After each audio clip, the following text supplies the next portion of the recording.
here with the Eskridge family on the Eskridge homestead out by the beautiful Mackinac River. And we have with us, drum roll please, Chaz Eskridge, who's going into what grade? Fifth grade, holy cow. Avery Eskridge.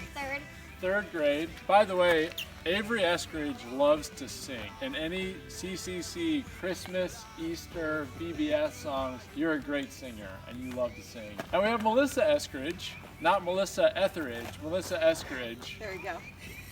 Who's an advocate Roman. You're in the baby area. Mother baby unit, yep. So she's got to see a lot of our CCC little babies for the very first time there. And we have Chuck Eskridge, a professional licensed bobcat dealer, a turtle stew maker. Pretty much anything that needs to be done, I'm like calling Chuck. He just knows how to do stuff. And he's our sound guy. Chuck is at the control panel. How long have you guys been going to Christ Community? The baby unit, Colin. Baby was just born. Angel got its wings. I have been going faithfully since the first Sunday of 2016.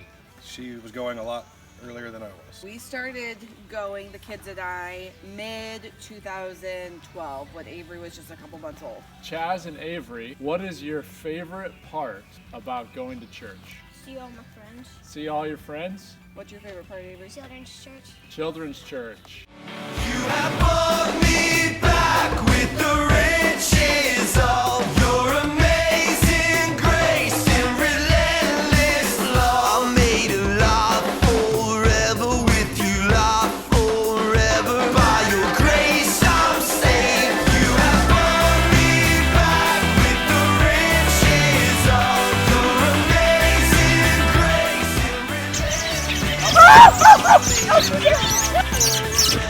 That's fresh meat. Willie was gonna have a chicken dinner. He's gonna have Red Robin for lunch. Well, we are here for Coffee Fellowship Live with Ben and Lois Klein, but by the time you watch this, it won't be live, and we don't actually have coffee today because Lois drinks hot water, and Ben, you're not a coffee guy either, are you? No. Well, it's a beautiful day at the It Klein is. farm, and one of the things you'll notice in the background are all the flowers that Lois and Ben grow. Lois mainly grows. And then she cuts them fresh and uses them to decorate our church sanctuary. How long have you been doing that, Lois? We moved here in 76. And Hortense Andrews was doing it then. Okay. And Hortense, of course, she, couldn't do it any longer. Yeah. And so then I began to get flowers. Melissa, what do you love about your job? I love labor and delivery. I've had a passion for it since I was in nursing school, and I love helping deliver babies. How long have you been doing that? Almost 14 years. And you're a Gridley native. I am a Gridley native. So was EPG a thing yet, or No. were you pre-EPG? I was pre-EPG. Gridley Redskins. Gridley Redskin. But we're for unity. Let's just be clear. We're now EPG. We are EPG. Yes. Totally for EPG. There we go. There we go. And Chuck, you were an El Paso comment. There we go. Unity right there. Ben, how has farming changed since you first started farming here? Well, I started out with horses. Really? Yep. I had the horses run away with me more than once, but I had an awful time. I was so small I couldn't hardly get them harnessed, I'd have to crawl up the feed bunk to get the collar on, and we had a little pony and I'd ride him to school. We always had to be careful because if the door was open when he came home, you couldn't stop him. He'd go right in the barn door and wipe you off. Huh. Yeah, and I really had to start farming when my dad got in the corn picker and lost his arm. Oh, wow. And I was only about 12 years old. But my brother and I had to do most of the farming there. Anyway, that's the old stuff. Yeah. So you basically had to become a man at age 12. Yeah. Our junior hires, I hope you heard that. Ben was farming at age 12, so get off your video games and get to work. I remember that Chuck used to come to church, but didn't love being there at one point. Nice way of putting it. But came to faith in 2016-ish, 2017. Yeah. What do you remember of that time? So at that time I was a surrogate with triplets. That was my second surrogate pregnancy. I had complications with the delivery, which led to a 2-month-long, basically hospital stay in the middle of 2016. And in the middle of kind of the hairier first week. I don't remember any of that. That's when he, I would say, really came to faith. It was kind of a journey up until then. Previous to that, I was bringing the kids to church, struggling to make it there on time. We were always running on the later side, which always drove him crazy. But trying to get both of them out of the door when you have a newborn and a toddler wasn't always very easy. And now, interestingly, you guys are like the early birds at church. Yes, we are the early birds now. And that's a plug for everybody to be an early bird, especially when we get to come back. It's okay if you're late. It's okay. We still love you. You still come to church. All right. So how long have you been at First United Church, then Christ We Community? was involved in the transition. Okay. I was on all the committees to organize it, along with a lot of them who are gone now. Yeah. And there was a lot of tough decisions made at the time. And when they decided to build, when Nancy Froley came out here and wanted me to be building chairman, and I said, no, I haven't been around the committee that long. And she said, well, that's why I want you, because nobody knows you, they'll accept for what you are. And I said, well, I don't know whether I can handle this. She says, well, Webb Boyce is going to co-chair with you. I don't know if you remember anything about Webb Boyce. I've seen his name on the Very substantial citizen, a Cornerstone. banker, and an Yeah. elevator. And I said, well, if that's the case, I'll do it. But the minute we started building, he went to Florida.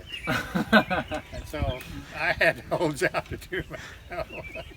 Well, I'm glad you you helped organize that. What is something that you love about our church family?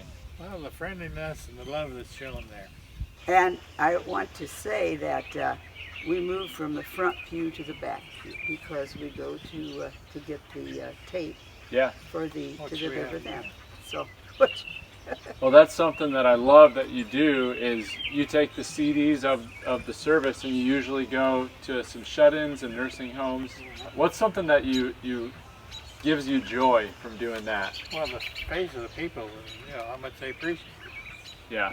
and just visiting with them, it just you know, they just brighten up and, Yeah. and they just would love for you to stay longer. Yeah. Every time. But Edith Wilson, you know, Yeah. she's actually Edith first lived right across the road here. Oh, really? And Edith was the one that first took me to Bible school. And Edith is our second oldest member. Pearl Rinkenberger is 104 and Yeah. Edith's 103. Something like that.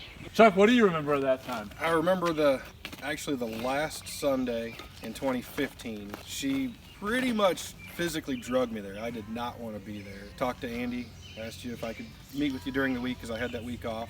Came in, I talked to you, and that next Sunday I was there probably 8:30, my usual.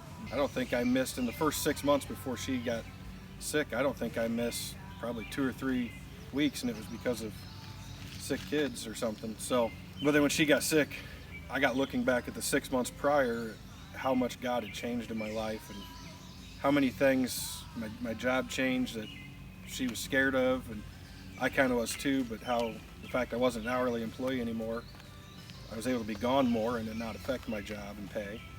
Just all the little things that God did to prepare me for what was about to happen with her. And then when I really kind of realized it's kind of like, hey, God's really there and wants me. So The timing was amazing because I remember it was the last Sunday of the year and you and I talked right after church and then we met that week. Little did we know what would happen Right. months later with you, which was just such a hard time, but just amazing to see God wake up your heart. I remember where you used to sit, you know, Chuck would come a couple times a year and you'd sit way in the back and he would have his arms crossed. And then the first Sunday of 2017, you came up to like the front row. And I'm like, what's going on? And now I get to sit pretty close to you on most Sundays when we go to our assigned seats and I get to hear Avery and Chaz sing and I love it. I think Avery's a future worship leader and Chaz is a future sound guy. So a lot of people don't know this, but Lois is a night owl. I mean, to the extreme. Lois, what time did you go to bed last night? Well, I went to bed last night about midnight, and sometimes it's 3 o'clock. But then I couldn't go to sleep until 4. That's the last I remember looking at the clock. Unbelievable. 4 a.m. And that's the funny part because at 4 a.m. was the time my mother always got up and started her day. Wow. And she might be working until midnight, but she would, at 4 o'clock, her feet would hit the floor. Yeah, and a lot of the times you're up writing notes to people, right? Late at night. Yes, yes. Lois is very faithful in sending out her birthday cards and anniversary cards, and you're a card sender. Those 2 months or so, and really, it was 2 months in and out of the hospital, but Right. it was like, A year before I was back to work. what were some of the things you remember just about the church family during that time? For me, one, not really knowing anybody, how everybody just showed their love for me and us, I should say. And it's like they were treating me like family, and it was all new to me. So it's like I'd known them forever the way they were acting. So that was awesome. Well, and just the support with meals and just phone calls and visits to me in the hospital was just overwhelming support for all of us. It's an amazing story of God's care for your family. Yeah. I think it was the first Sunday we were live streaming church, so there was hardly anybody in the sanctuary, just the people up leading. Chuck and Melvin Schneider, who Melvin really came to faith about 3 years ago-ish. We're back doing all the tech stuff, and Grant goes up and he goes, "Did you ever think that you two would be leading church?" And just how God does that. It's Yeah. awesome. What's one of your all-time favorite Bible verses or Bible stories? One of Moses leading the people, and the fact that they turned away so many times Yeah. and couldn't go through to what he was trying to teach them and lead them to do. I think it shows that how unfaithful we are sometimes. Yeah, it does. Anything else you want to say to the church family? Miss you. Yeah, we really do miss everyone. Well, you may Oh, need to hand yeah, sanitize those, I guess. So. Well, the sun can do that too. Oh, really? Chuck and Melissa, anything you want to say to the church family? Just miss seeing everybody and can't wait to gather again. Absolutely. I'm really excited for when we actually can all gather back together again. Yeah.